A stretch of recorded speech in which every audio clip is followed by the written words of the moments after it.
Hello बच्चों, good morning. आज हम लोग अध्ययन करेंगे खनिज तथा ऊर्जा संसाधन। खनिज तथा ऊर्जा संसाधन। अब खनिज क्या है तथा ऊर्जा संसाधन क्या है, इसके बारे में अध्ययन करेंगे। हम अपनी रोज़मर्रा की ज़िंदगी में धातु से बनी विभिन्न वस्तुओं का प्रयोग करते हैं। क्या आपने अपने घर में प्रयोग की जाने वाली धातु से बनी चीज़ों की सूची बना सकते हैं? ये धातुएं कहाँ से आती हैं? अब देखिए, हमारे यहाँ आप लोग के हमारे घर में कौन सी धातुओं का उपयोग होता है, कौन सी वस्तुएं बनी हुई हैं खनिज की। सुई से लेकर के जितने हथियार औजार बने हैं सब धातु के ही बने हुए हैं। चाहे सुई है, गाड़ी मोटर है, साइकिल है, मशीन है, या जितनी वस्तुएं बनी, मोटरसाइकिल है, ये सब किसके धातुओं की बनी हुई हैं। अब इन्हीं में इनका बहुत बड़ा योगदान है। गाड़ी मोटर है, जहाज है, हर जगह इसका इस्तेमाल किया जाता है। अब देखिए, इसमें ये जो खनिज क्या है, खनिज का एक सरल परिभाषा है। पृथ्वी के भूगर्भ से खोद कर निकाले जाने वाले तत्व को खनिज कहते हैं। पृथ्वी के भूगर्भ से खोद कर बहुमूल्य निकाले गए वस्तु को खनिज कहते हैं। अब देखिए, तो सरल परिभाषा था, इसमें क्या लिखा, खनिज क्या है। भूवैज्ञानिकों के अनुसार खनिज एक प्राकृतिक रूप से विद्यमान समरूप तत्व है जिसकी एक निश्चित आंतरिक संरचना है। खनिज प्रकृति में अनेक रूपों में पाए जाते हैं, जिसमें कठोर हीरा व नरम चूना तक सम्मिलित है। खनिज इससे विविध क्यों है? अब देखिए, इसमें हीरा से लेकर के चूना तक बताया गया है, यानी पृथ्वी के भूगर्भ से जो खोद कर निकाले जाते हैं बहुमूल्य पदार्थ, उसी को हम खनिज कहते हैं। अब आ जाइए इधर, आप चट्टानों के विषय में पहले ही पढ़ चुके हैं। चट्टानें खनिजों के समरूप तत्वों के यौगिक हैं। कुछ चट्टानें जैसे चूना पत्थर केवल एक ही खनिज से बने हैं, लेकिन अधिकतर चट्टानें विविध अनुपातों के अनेक खनिजों के योग हैं। यद्यपि 2000 से अधिक खनिजों की पहचान की जा चुकी है, लेकिन अधिकतर चट्टानों में केवल कुछ ही खनिजों की बहुतायत है। यानी चट्टानें जो होते हैं पृथ्वी पर 3 प्रकार की: आग्नेय चट्टानें, रूपांतरित चट्टानें, और एक होता है आपका अवसादी चट्टानें। आग्नेय, अवसादी और रूपांतरित। अब इसके बाद आपका आता है, इसी में से जो तत्व निकलते हैं, यानी कई यौगिक उसके होते हैं, कई तत्व मिलकर के वो बनते हैं, क्या नाम, खनिज। अब इसमें देखिए, खनिज का आज तक बताया जा रहा है कि 2000 खनिजों की पहचान की जा चुकी है और अभी तमाम खनिज की पहचान नहीं हो चुकी है। एक खनिज विशेष जो निश्चित तत्वों का योग है, उन तत्वों का निर्माण उस समय के भौतिक और रासायनिक परिस्थितियों का परिणाम है। इसके फलस्वरूप ही खनिजों में विविध रंग, कठोरता, चमक, घनत्व तथा विविध क्रिस्टल पाए जाते हैं। भूवैज्ञानिक इन्हीं विशेषताओं के आधार पर खनिजों का वर्गीकरण करते हैं। अब देखिए, उनके रंग, रूप, कठोरता और महत्व को देखते हुए उनका वर्गीकरण किया जाता है। अब वैज्ञानिक लोग कैसे इसका वर्गीकरण किए हैं? खनिजों का वर्गीकरण, तो खनिज जो होते हैं, एक होता है धात्विक, दूसरा होता है अधात्विक। धात्विक में क्या क्या आता है आपका? लोह धातु, अलोह धातु और बहुमूल्य खनिज। जैसे लोह धातु में आप क्या आएंगे, लोहे से बस लोह बस धातु जिसमें लोहे का अंश हो, जैसे लोहा, अयस्क, मैग्नीज, निकल व कोबाल्ट आदि। अलोह तांबा, सीसा, जस्ता व बॉक्साइट आदि। बहुमूल्य खनिज जैसे सोना, चांदी, प्लेटिनम आदि।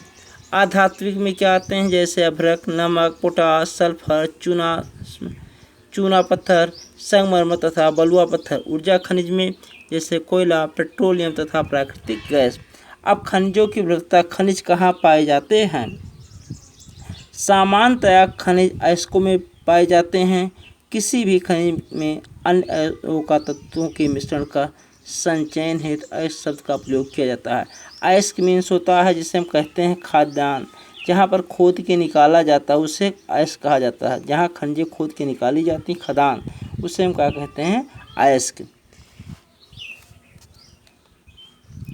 खनन का आर्थिक महत्व तभी है जब अयस्क में खनिजों का संचय पर्याप्त मात्रा में हो। खनन का महत्व होता है जब जहाँ पर अधिक खोद के निकाले जाए, अगर वहाँ पर खुदाई किया जाए और खनिज ना मिले तो उसका कोई महत्व नहीं है। खनिजों के खनन की सुविधा इनके निर्माण और संरचना पर निर्भर है। खनन सुविधा इनके मूल्य को निर्धारित करती है। अतः हमारे लिए मुख्य शैल समूहों को समझना अत्यंत आवश्यक है, जिनमें से खनिज पाए जाते हैं। अब देखिए इसका क्या महत्व है। अब उसके खुदाई पे निर्भर करता है। अगर वहाँ अधिक गहराई पे लागत अधिक आए उसका मूल्य बढ़ जाएगा, या कुछ खनिज ऐसे हैं जो बहुत कम मात्रा में पाए जाते हैं तो उसकी भी मूल्य अधिक है। जहाँ पर अधिक मात्रा में पाए जाते हैं उसका मूल्य अधिक नहीं है। खनिज प्रायः निम्न शैल समूहों में प्राप्त होते हैं। आग्नेय तथा कायांतरित चट्टानों में खनिज दरारों, जोड़ों, भ्रंशों व वितरों से मिलते हैं। छोटे जमाव सिराओं के रूप में, बृहद जमाव परत के रूप में पाए जाते हैं। इनका निर्माण भी अधिकतर उस समय होता है जब वे तरल अथवा गैसीय अवस्था में दरारों के सहारे भूपृष्ठ की ओर धकेले जाते हैं। ऊपर आते हुए ठंडे होकर जम जाते हैं। मुख्यतः धात्विक खनिज जैसे जस्ता, तांबा, जिंक और सीसा आदि इसी तरह सिराओं के जमाव के रूप में प्राप्त होते हैं। एक उदाहरण के तौर पे आपको बता देते हैं। जब ज्वालामुखी का विस्फोट होता है तो आप देख रहे हैं पृथ्वी के नीचे आप जितने जाएंगे केंद्र की तरफ तो उधर टेम्परेचर अधिक है, 6000 डिग्री सेल्सियस से अधिक। तो वहाँ पर ज्वालामुखी का जो विस्फोट होता है, जो बीच में खनिज तत्व पाए जाते हैं, वो उसी गर्मी के कारण पिघल करके दरार के माध्यम से, भ्रंश के माध्यम से आकर के ऊपर जो लटक जाते हैं या सिमट जाते हैं, ठंडा होने पे जम जाते हैं, तो वही खनिज पाए जाते हैं। अनेक खनिज अवसादी चट्टानों के अनेक खनिज संस्तरों में परतों पाए जाते हैं। इनका निर्माण क्षैतिज परतों में निक्षेपण, संचयन व जमाव का परिणाम है। कोयला तथा कुछ अन्य प्रकार के लौह अयस्कों का निर्माण लंबी अवधि तक अत्यधिक ऊष्मा व दबाव पर का परिणाम है। अवसादी चट्टानों में दूसरी श्रेणी के खनिजों में जिप्सम, पोटास, नमक व सोडियम सम्मिलित है। इनका निर्माण विशेषकर शुष्क प्रदेशों में वाष्पीकरण के फलस्वरूप होता है। अब इसमें देखिए जहाँ शुष्क प्रदेश है, अभी आप इसमें आ रहे हैं, बताया जा रहा है अवसादी चट्टान। अवसादी चट्टान का मतलब होता है जहाँ अवसादों से जमा हुआ चट्टान हो, जैसे धूल मिट्टी जमा हो आधी तूफान से, या बारिश के दिनों में मिट्टी बह कर के आके जमा हो जाता है, उसे हम कहते हैं अवसादी चट्टान। उसके बीचों में जो खनिज पाए जाते हैं उसे कहते हैं अवसादी चट्टानों पाए जाने वाले खनिज। खनिजों के निर्माण की एक अन्य विविध धरातलीय चट्टानों का अपघटन है। चट्टानों के घुलनशील तत्वों के अपरदन के पश्चात अयस्क वाली अपशिष्ट चट्टानें रह जाती हैं। बॉक्साइट का निर्माण इसी प्रकार होता है। अगला है पहाड़ियों के आधार पर घाटी तल की रेत में जड़ों जमाव के रूप में भी कुछ खनिज पाए जाते हैं। इन निक्षेप प्लेसर निक्षेप के रूप में पाए जाते हैं।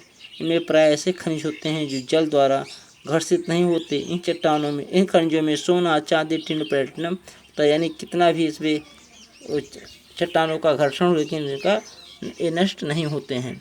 महासागरीय जल में भी विशाल मात्रा में खनिज पाए जाते हैं, लेकिन इनमें से अधिकांश के व्यापक रूप में विकसित होने के कारण इनकी आर्थिक सार्थकता कम है।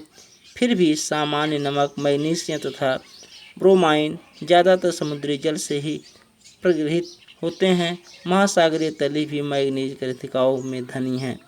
एक चीज़ में आ रहा रोचक तथ्य, रेड होल खनन।